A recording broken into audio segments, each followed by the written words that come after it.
I'm Dr. Janelle Anderson, former college professor turned manager in a large corporation turned entrepreneur. And not just any entrepreneur. I've made it my life's work to make organizational life more effective and fulfilling. So welcome to Working Conversations, the podcast where we digest and translate research and ideas on workplace dynamics and serve up to you the most interesting and actionable strategies to make your workplace conversations and your relationships more effective, productive, and influential. If you're looking for proven tools for your workplace toolbox, you're in the right place. Now, let's get after it.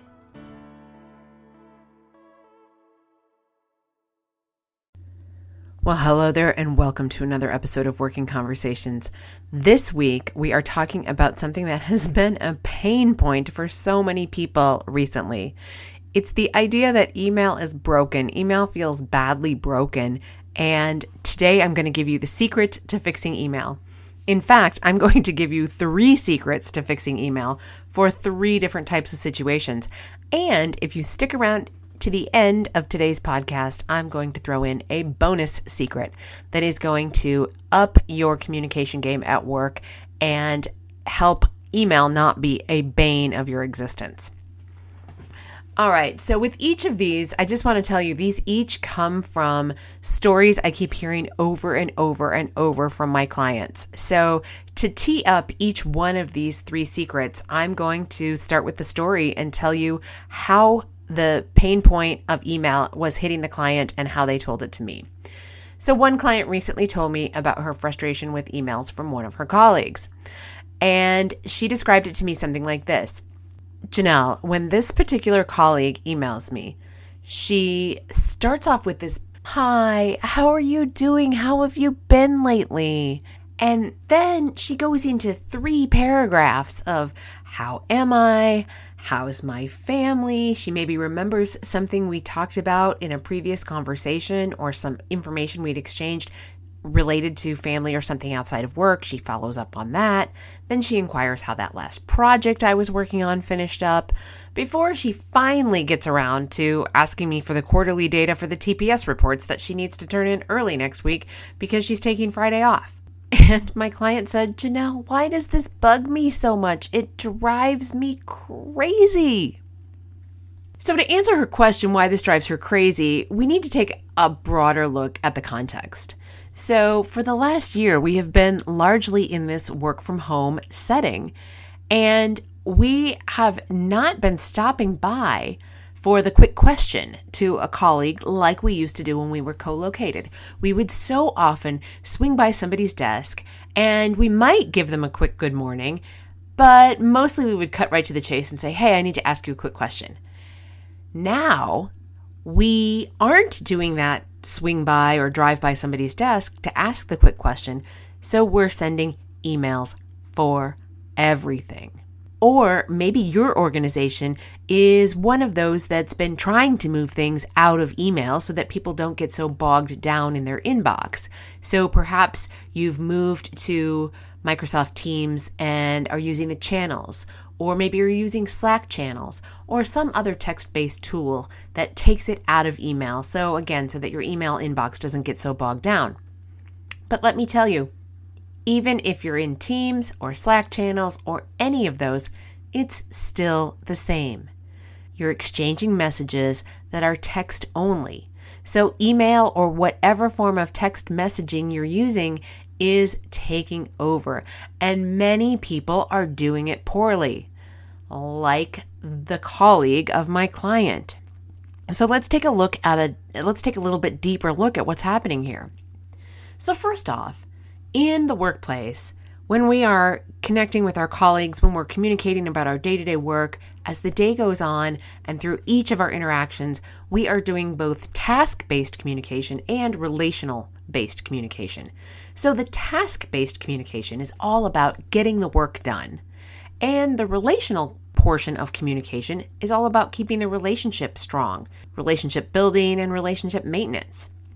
Now, clearly, relational communication is important to the person who is sending these lengthy emails to my client. When we were doing relational communication back in the workplace when we were co-located, we were asking each other, how was your son's recent basketball game, your mother's hip surgery? uh, what did you cook for dinner last night? And we were having this informal chit chat, again, that keeps the relationship strong, but by and large didn't really get, in most cases, didn't really get in the way of getting the work done, but was a supplement. Now, of course, task communication to relational communication is really a continuum, and each one of us falls somewhere differently on that continuum. Some of us like to just get right to the point, and other people like much more relational communication. They like more of that small talk. And many times we blend the two. So we might say something to a colleague like, hey, let's walk over and grab a cup of coffee while we hash through the pros and cons of the two proposals that are on the table with different vendors. And in asking to go get a coffee, that's more of a relational piece. And then talking about the work while doing that walk and talk over to the cafeteria or the coffee shop or wherever you're going to get your coffee is a nice blend of the two, because you're getting the task done while you're having that more relational piece of having coffee. Now, again, because by and large, we're either working from home or we are working our best at social distancing for those who are in office settings right now, that we're not going to grab a cup of coffee with a colleague nearly as often as we were before. And neither are we doing much of that small talk that we were doing before. Now, email itself is not built for small talk. Email is transactional. It is asynchronous. I send to you, you respond back whenever you have the time to do so, and it is largely transactional. Now, that goes for work email. In your personal life, you may be doing the equivalent of sending letters back and forth, but you're using email to family and friends and so forth. But for the most part, in the workplace, we use email in a very transactional way. In fact, think about this. Many of us refer to processing email. We process transactions. Machines process transactions. We're not doing relationship building in email. If we were doing relationship building in email, we wouldn't call it processing. And we don't typically stop by to say good morning to somebody in email. We may use some of those other things like the Slack channels and the Microsoft Teams discussions and channels and so forth to do those good mornings and the stop by and say hi, but we don't usually just send somebody an email to say good morning. Again, that demonstrates the transactionality of email. Now, we do run a risk in this work from home environment of our communication overwhelmingly becoming transactional when we rely so heavily on email or Slack channels or Microsoft Teams discussions or channels. So we really need to take that into account. And we need to, as we think specifically about email and as we think about my client's colleague who was driving her crazy with these long-winded emails that had nothing to do with the task at hand until the very end of the email. So she was feeling like she had to wade through paragraphs of small talk before she got to what the actual request was. So to mitigate against that, here are a few tips. The first is limit your small talk in emails. Keep it just to the greetings and salutations. So a nice good morning, or maybe a one-liner about the weather if there's something particularly exceptional about the weather. It's a really beautiful day and it hasn't been for a while, or there are obvious signs of spring or something like that, but just very short and sweet. And then if you do want to have small talk, move that small talk into a richer medium. A richer medium where we can hear tone of voice and ideally see each other, even if that's to see each other on screen, is going to give us far more social cues. And those social cues are really going to help for relationship building and relationship maintenance. So that's step number 2, or idea number 2 here, is move it to a richer medium when you want to have that small talk. And, again, also keep your audience in mind. Some of your colleagues want more small talk, and that relationship building and maintenance is far more important to them than others. Others just want to know what the task is. They want the question straight up, and they'll take it from there. So do pick up the phone or hop into a video chat for those relationship building moments. Even a quick instant message or direct message in Teams or Slack or whatever platform your organization is using can go a long way towards building the relationship, and it keeps that out of email, because our expectation for what email is is largely transactional. So let's keep our email transactional. Again, we can add the greetings and salutations at the beginning and the end of the message, but let's not bury our request to somebody after 3 paragraphs of small talk. Okay, so that is the first thing that's wrong with email, and your secret for how to fix it is don't have small talk in your email. Keep it transactional.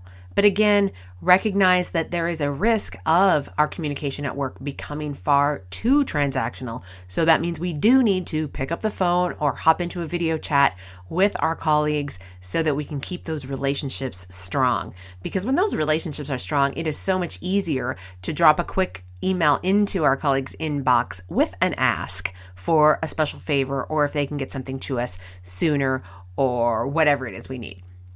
All right, let's go on to the second big issue and the second related secret to fixing email.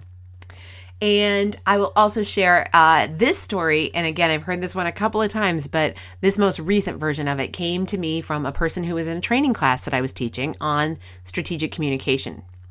And whenever I teach this class on strategic communication, I always ask the participants at the very beginning of the class, why are you here? What drew you to this class? And the reason I always ask that question for my strategic communication class is that people's answers are all over the board. Sometimes people have a specific person that they need to deal with. Sometimes it's customer issues. Sometimes it's managing up and communicating with their boss better. Sometimes it is communicating with their constituents or a broader base of customers. So people are really all over the place. And so I like to bring in bonus content to make sure that they got at least part of what they came for in the event that what they were hoping to get out of the class is outside of my traditional curriculum there. So in this particular case, the person did want something that was a bit out of scope of what that class is about. This person wanted to have better email in her office. And so I asked her in a private chat, I said, well, what does that mean to you, having better email? And so she gave me far more detail. She said, I need my team to stop the rambling. Their emails go on forever, paragraphs of context that isn't really necessary before getting to an ask. And it just really bugs me when I think about how much time it took them to write all of that background material before they got to a very simple ask or a very simple tell if they needed me to do something, or if they're asking me for some information. It just drives me crazy that they took like 15 minutes to write all this background information that isn't necessary. So how can I get them to stop writing all that background information and just get right to the point? Now, this situation is a little bit different than the one I was just talking about. In our first scenario, that information that was coming before the ask or before the tell in the email was more personal and small talk in nature. Now, in this particular case, what was bothering this person in the training class was, again, it was a lot of information to wade through. It was relevant to what the ask was, but it wasn't necessary. And as the supervisor or manager of the people who were doing this, it was driving her crazy that they were spending so much time writing up all of this background that really wasn't necessary. And so the source of the problem here is whether you're coming at your email or writing your email from an inductive approach or a deductive approach. So let's tease those two approaches out a little bit. In the particular example that the person in the training class was sharing with me, how her staff was writing paragraphs of background, they were using a deductive approach. So they were essentially giving the history of the world first. Think of it as an inverted triangle with the wide base at the top, and an inverted triangle where they're giving the history of the world first, and then finally, many paragraphs into it, getting to the point. This episode is made possible by Instacart. If you haven't already started using Instacart, now is the time, my friend. Now, I'm the first one to say that I actually enjoy a trip to the grocery store. I really do. But you know what I like doing even better? Making this podcast. When I was deep in the development of this podcast, outlining and recording the first few episodes, my kids reminded me that they needed to eat. Instacart to the rescue. In absolutely record time, Magnolia, my Instacart shopper that day, delivered chicken nuggets, milk, avocados, fresh berries, and a host of other groceries we needed. When life gets busy, Or when you just want to feel like royalty and have someone do it for you, there's Instacart. Get $10 off your first order when you sign up at workingconversations.com/Instacart. Now, back to the show.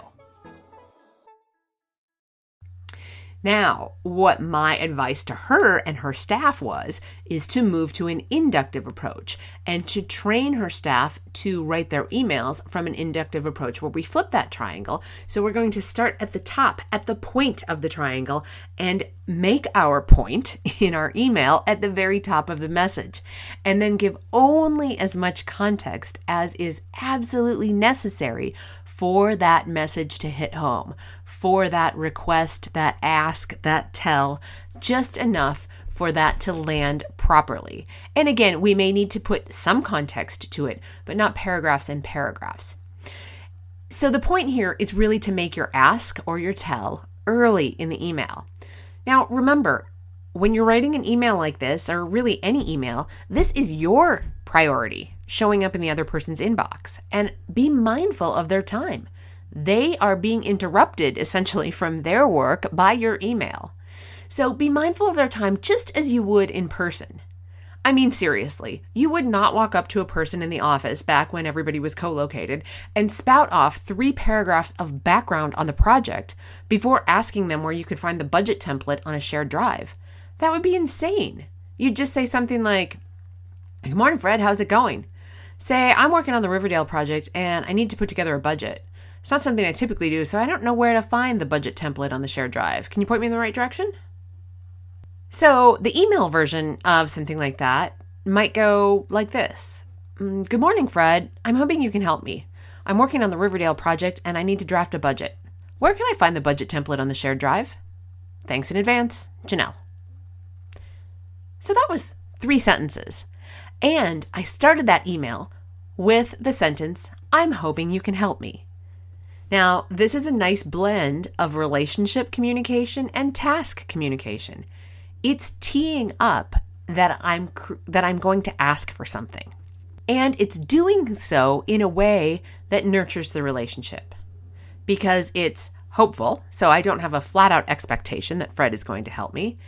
And I'm asking for help. So this is alerting Fred that I have an ask coming. And because it's framed as help, it is giving Fred an opportunity to contribute to me or to contribute to the work I'm doing. And that strengthens the relationship. So again, 3 sentences.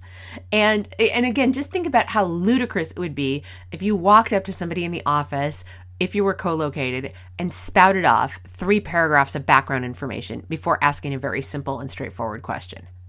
Just ask the question. I mean, it's fine to say good morning first. And even to add something like, "I'm hoping you can help me." All right, so that is secret number 2 to fixing email. And that is to write your emails using an inductive approach. You're going to start with the point and add just the amount of context that's necessary. All right, let's move on to our third one. So this came from another class I was teaching. And again, I've heard this a few times, but the person shared this particular annoyance with me. They said, "Email threads in my group keep going long after the issue that the subject line addressed has been resolved. The content of the message morphs into something totally different, and it is so hard to keep track. And often, the discussion in an email thread will move from a conversation about one client and an issue they're having. That gets all resolved, and then it moves on to another client, and it stays in that same email thread. So it's impossible to retrieve a specific answer about how a situation got resolved with a client later when that's needed. And as she described to me, we're in a highly regulated industry where we have to keep track of all of our decisions about all of our clients and their accounts." Now, my solution to this one is relatively straightforward, but it also needs to be handled with some extra transparency. So first, here's the solution. When you notice this happening, so when you notice that the content of the email thread has moved on beyond the subject line, stop, copy and paste any new messages or any new information that's not germane to what the subject line was. Start a new thread, a brand new email with the same people on it, and paste that information. And sometimes it could be 2 or 3 exchanges of messages by the time you get around to doing it. But start that new thread with an appropriate and searchable subject line. And then add 1 sentence of explanation of what you're doing that's totally neutral. Something that says, I noticed this conversation moved from the Smith case to the Jones case, so I started a new thread about the Jones case. Note the subject line. Something just super straightforward and neutral. You're not throwing anybody under the bus. You're not blaming anybody. This just happens. Now, before you do that for the very first time, I strongly recommend that you socialize the problem of the email subject lines not matching the content of the email thread with your work team first, and let them know that you're going to be looking for this happening. And, and if you are sometimes guilty of it yourself, own that too. Just a nice, humble move.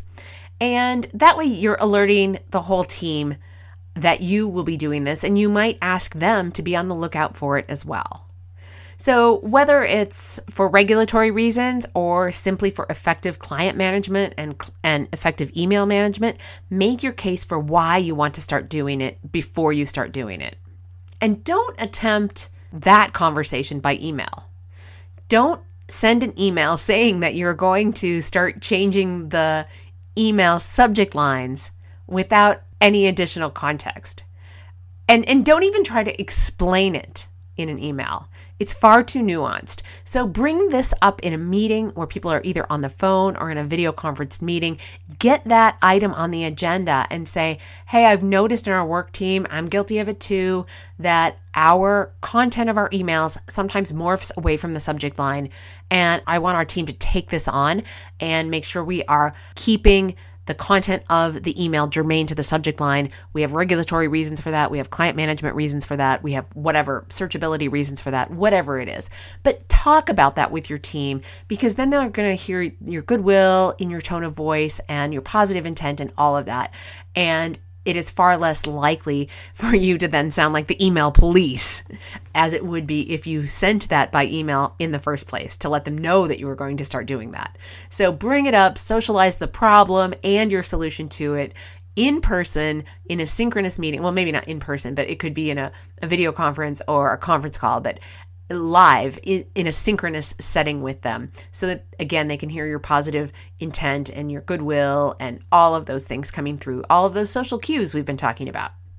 All right, so that is your third thing that is wrong with email and how to fix it. So the third secret to email is to make sure that the subject line matches the content that's in the email thread and changing it up if it morphs into something else. All right, so those were our 3. Now, I promise that if you stuck around to the end of the podcast, you would get some bonus content. So our bonus content, or your bonus thing that is wrong with email and how to fix it is, and I was hinting at it in this last one, is that email is not a tool to use to communicate about anything that is highly nuanced. Anything that is highly nuanced, anything and everything that is highly nuanced does not belong in email. Ever.